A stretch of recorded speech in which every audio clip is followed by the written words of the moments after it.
అందరికీ నమస్తే అండి. ఈరోజు జగన్మోహన్ రెడ్డి గారి ప్రెస్ మీట్ ద్వారా ఒక అంశం చాలా క్లారిటీ వచ్చింది. 2 నెలల కిందట ఆయన ప్రెస్ మీట్‌లో ఏదైతే రాజధాని మావిగన్ అనే అంశాన్ని ప్రస్తావించారో, ఈరోజు అదే మావిగన్ అంశాన్ని మరింత ప్రమోట్ చేసేలాగా, ఆ మావిగన్ అంటేనే చంద్రబాబు గారు భయపడుతున్నారు, చంద్రబాబు గారికి గుండెపోటు వచ్చేస్తది అనేంతగా ఆ మావిగన్ అంతగా సక్సెస్ అయింది అని తనను తాను చెప్పుకోవడం ద్వారా మనం ఒకటి అర్థం చేసుకోవచ్చు.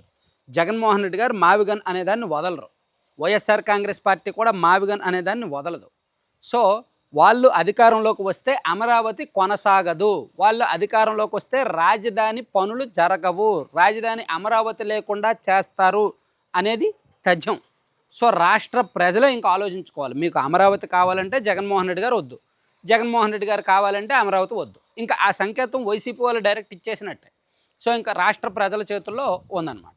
ఎందుకంటే నిజానికి మావిగన్ అనేది ఓకే, దాన్ని ప్రమోట్ చేయడమో దాన్ని మాట్లాడడం వరకు ఒకసారి తన ఐడియాలజీ ప్రతిపాదన అంటే ప్రపోజ్ చేయడం వరకు ఓకే. అది జనం నుంచి వచ్చే రియాక్షన్ను బట్టి జనం ఆమోదిస్తే, జనం దాన్ని మెచ్చుకుంటే, అండ్ సొంత పార్టీలో కూడా దాన్ని మెచ్చుకుంటే తర్వాత దాన్ని ప్రమోట్ చేయడంలో తప్పులేదు. కానీ దాని మీద మిశ్రమ స్పందన వచ్చింది. సొంత పార్టీలో మిశ్రమ స్పందన వచ్చింది. ఈవెన్ కొంతమంది అయితే సీనియర్ నాయకులు అసలు ఏ ఒక్కరికి చెప్పకుండా ఆయన ఇమీడియట్గా ఎలా మాట్లాడతారు, ఎవరో స్క్రిప్ట్ ఇస్తే ఈయన ఆలోచించకుండా ఎలా మాట్లాడతారో అది పార్టీకి పెద్ద నష్టం కదా అనేటట్టు వ్యాఖ్యానించారు. పార్టీలో కొంతమంది సీనియర్ నాయకులు, మాజీ మంత్రుల హోదాల్లో ఉన్నవాళ్ళు, రీజనల్ ఇన్ఛార్జీల స్థాయిలో ఉన్నవాళ్ళు కూడా అటువంటిది. అండ్ కొంతమంది నాయకులు, కొంతమంది కార్యకర్తలకు ఏమీ అర్థం కాల. కానీ ఎంతైనా జగన్మోహన్ రెడ్డి గారు కాబట్టి, పార్టీ అధినేత చెప్పారు కాబట్టి దాన్ని సపోర్ట్ చేయాల్సి వచ్చింది, ప్రమోట్ చేయాల్సి వచ్చింది. కొత్తలో ప్రమోట్ చేసినప్పటికీ ఆ తర్వాత వైసీపీ వాళ్ళు దాన్ని వదిలేశారు. ఒక 10-15 రోజులు దాన్ని ప్రమోట్ చేశారు, ఆ తర్వాత దాన్ని వదిలేశారు. మావిగన్ అనేది మళ్ళీ జనం తిట్టుకుంటున్నారు, జనంలో వ్యతిరేకత వస్తుందని. కానీ జగన్మోహన్ రెడ్డి గారు ఈరోజు మళ్ళీ అదే అంశాన్ని ప్రస్తావించారు. ప్రస్తావించడమే కాదు, ఆ మావిగన్ అని గుర్తొస్తే చంద్రబాబు గారు నిద్రలో ఉన్నా సరే గుండెపోటు వచ్చేస్తుందంట, గుండెపోటు వచ్చి చనిపోతారంట. ఇంకా అంతకుమించి విడ్డూరమే ఉంది. అంటే ఇక్కడ ఒక క్లారిటీ జగన్మోహన్ రెడ్డి గారు ఇచ్చేశారు. సో మావిగన్ అనేది తాత్కాలికంగా ఆయన తీసుకొచ్చిన పదం కాదు. సో అది ఈ 4 ఏళ్ళు అంటే వచ్చే ఎన్నికల వరకు ఈ 3 ఏళ్ళు దాన్ని వాడుతూనే ఉంటారు. అమరావతికి ప్రత్యామ్నాయంగా మావిగన్ అనేది వైసీపీ ప్రతిపాదన అని చెప్తూనే ఉంటారు. సో అధికారంలోకి వచ్చాక మేబీ మావిగన్ అంటే అమరావతిని మార్చేసి మావిగన్ని డెవలప్ చేసినా చేయొచ్చు. ఇక్కడ నాకు కొన్ని ప్రశ్నలు ఉండిపోయినాయి. ఒకటి, ఇదే మావిగన్ అనే ఆలోచన, ఇదే మావిగన్ అనే ప్రతిపాదన 2019లో జగన్మోహన్ రెడ్డి గారు అధికారంలోకి వచ్చిన వెంటనే ఎందుకు చేయలేదు?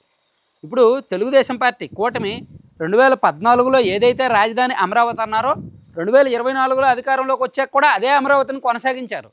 కానీ జగన్మోహన్ రెడ్డి గారు 2019లో అధికారంలోకి వచ్చాక 3 రాజధానులు అన్నారు. విశాఖపట్నము, ఈ కర్నూలు, అమరావతి అని 3 రాజధానులు అన్నారు. విశాఖపట్నం పరిపాలనా రాజధాని అన్నారు.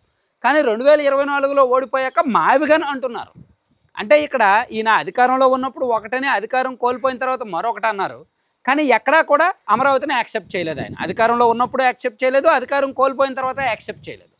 సో ఇదే మావిగన్ 2019లో ఎందుకు జగన్మోహన్ రెడ్డి గారు ప్రపోజ్ చేయాల? ఇదే మావిగన్ అప్పుడు ప్రపోజ్ చేస్తే ఇంత గొడవ ఉండేది కాదు. ఈ పార్టీ మావిగన్, జగన్మోహన్ రెడ్డి గారు అన్న మావిగన్ కూడా అభివృద్ధి చెందేదేమో, రాష్ట్రానికి రాజధానిగా ఉండేదేమో. అప్పుడు తప్పనిసరి పరిస్థితుల్లో కూటమి కూడా అధికారంలోకి వచ్చాక మావిగన్ను కొనసాగించాల్సి వచ్చేదేమో. జగన్మోహన్ రెడ్డి గారు 2019లోనే ఈ ఘనకార్యం చేసుంటే. కానీ చేయలే. ఎందుకు చేయలేదు? ఇది అందరికీ ఆలోచించాల్సిన ప్రశ్న. ఇక రెండోది, ఇప్పుడు అమరావతిలో దాదాపుగా 62,000 కోట్ల విలువైన పనులు జరుగుతున్నాయి. 49,000 కోట్ల విలువైన పనులు ఆన్ గోయింగ్లో ఉన్నాయి. మరో 13,000 కోట్ల విలువైన పనులు మంజూరు చేశారు. To be tender call for చేయాల్సి ఉంది. సో జగన్మోహన్ రెడ్డి గారి అధికారంలోకి ఒకవేళ 2029లో వస్తే ఈ 62,000 కోట్ల విలువైన పనులను ఏం చేస్తారు? ప్రజావేదిక కూల్చేసినట్టు వీటిని కూల్చేస్తారా? లేదా ఇది రాజధాని కాదు అని చెప్పి ఎవరికైనా ప్రైవేట్గా అమ్మేస్తారా? అసలు అమరావతి మాకు సంబంధం లేదు, మా రాజధాని కాదు అని చెప్పి ఈ కట్టడాలన్నీ అలా వదిలేస్తారా? భూములు ఇచ్చిన రైతులకు ఏం చేస్తారు? ఈ అమరావతి ప్రాంతాన్ని ఏం చేస్తారు? ఇప్పుడు కూటమేమో దాన్ని డెవలప్ చేస్తుంది. రోడ్లు వేస్తున్నారు, డ్రైన్లు కడుతున్నారు, బిల్డింగులు కడుతున్నారు, ఎమ్మెల్యే ఎంపీలు క్వార్టర్లు కడుతున్నారు, జడ్జీలు బిల్డింగులు కడుతున్నారు, ప్రపంచ స్థాయి ఐకానిక్ టవర్స్ కడుతున్నారు, ప్రపంచ స్థాయి అసెంబ్లీ, ప్రపంచ స్థాయి హైకోర్టు కడుతున్నారు కదా. ఇవన్నీ నిరుపయోగమేనా ఒకవేళ వైసీపీ అధికారంలోకి వస్తే? సో రాజధానిగా వాడుకోవచ్చుగా, అన్ని కన్స్ట్రక్షన్ పూర్తయిపోయినాయిగా, అదొకటి. ఇక మూడోది 2,00,000 కోట్లు ఏ విధంగా ఖర్చు అవుతాయి అసలు? అంటే 1,00,000 ఎకరాలు, ఎకరానికి 2 కోట్లు, కాబట్టి 2,00,000 కోట్లు అనే వాదనే వైసీపీ బలంగా పట్టుకుంది.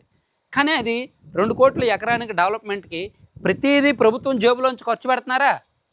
అనేక ప్రైవేట్ సంస్థలకు భూములు ఇచ్చారుగా, అనేక కేంద్ర ప్రభుత్వ రంగ సంస్థలకు భూములు ఇచ్చారుగా.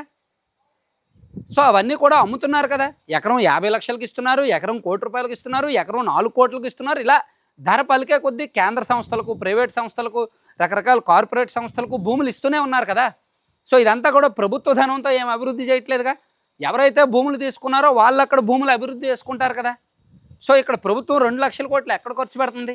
మ్యాక్సిమం ప్రభుత్వం అక్కడ ఖర్చు పెట్టేది 75,000 కోట్లే. ఇప్పుడు 62,000 కోట్లు విలువైన పనులు జరుగుతున్నాయి. ఆల్రెడీ ఇంతకుముందు ఒక 8,000 కోట్లు ఖర్చు పెట్టారు.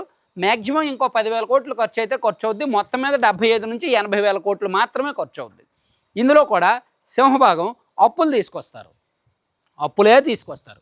ఈ అప్పులు అమరావతి నుంచి భవిష్యత్తు నుంచి వచ్చే ఆదాయం ద్వారానే తీరుస్తారు. అంటే అమరావతి అనేది self sustainable, self finance project, అవునా కదా. సో అటువంటి సెల్ఫ్ ఫైనాన్స్ ప్రాజెక్ట్ని పట్టుకొని పదే 2,00,000 కోట్లు ఖర్చు, 2,00,000 కోట్ల ఖర్చు అని ఏ విధంగా చెప్తున్నారు? ఆ 2,00,000 కోట్లు ఖర్చు అనడానికి ఏమైనా స్పష్టమైన లెక్కలు ఉన్నాయా? స్పష్టమైన ఆధారాలు ఉన్నాయా? ఏమైనా ప్రభుత్వం జీవో ఏమైనా రిలీజ్ చేసిందా?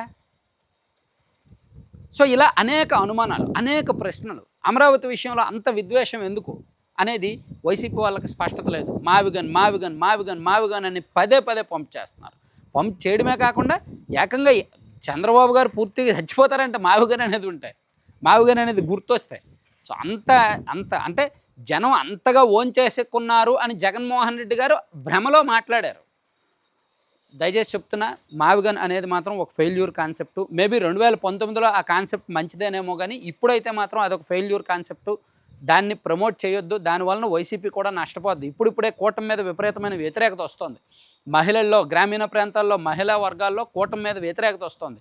దాన్ని వైసీపీ అనుకూలంగా వాడుకోవాలంటే సరైన రాజకీయ విధానాలు ఉన్నాయి తప్ప ఈ మావిగన్ లాంటి పిచ్చి ప్రపోజల్స్ పెడితే ఉన్న 11 కూడా మిగలవేమో, చూసుకోవాలి ఒకసారి. Thank you. సో మనం గుండు సూది ఛానల్ తరపున మ్యాగజైన్ రిలీజ్ చేసిన సంగతి తెలిసిందే. ఇప్పటికి 4 కాపీలు రిలీజ్ అయ్యాయి. 5వ కాపీ మే మంత్ కాపీ కూడా ఇంకో 4 రోజుల్లో మార్కెట్లోకి వస్తుంది. సో మీకు మ్యాగజైన్ కావాలి అనుకుంటే మీకు స్క్రీన్ మీద చూస్తున్నారు కదా ఇమేజ్, అది ఈ నెల కవర్ పేజీ అనమాట. సో పవన్ గారికి అండ్ విజయ్ గారికి తేడా ఏంటి, ఒక political clarity, full pledged story. అసలు తమిళనాడులో విజయ్ గారు గెలవడానికి కారణాలు ఏంటి, ఇక్కడ పవన్ కళ్యాణ్ గారు ఓడిపోవడానికి కారణాలు ఏంటి అనేది ఎవరు టచ్ చేయని పాయింట్లు మనం చాలా సున్నితంగా టచ్ చేసాం. అండ్ మహానాడుకు సంబంధించి చరిత్ర, గతంలో ఎలా జరిగేది, అసలు మహానాడు ఎలా మొదలైంది, ఇప్పుడు ఎందుకు ఇలా ఉంది, ఇదంతా కూడా ఒకటి ఇచ్చాం.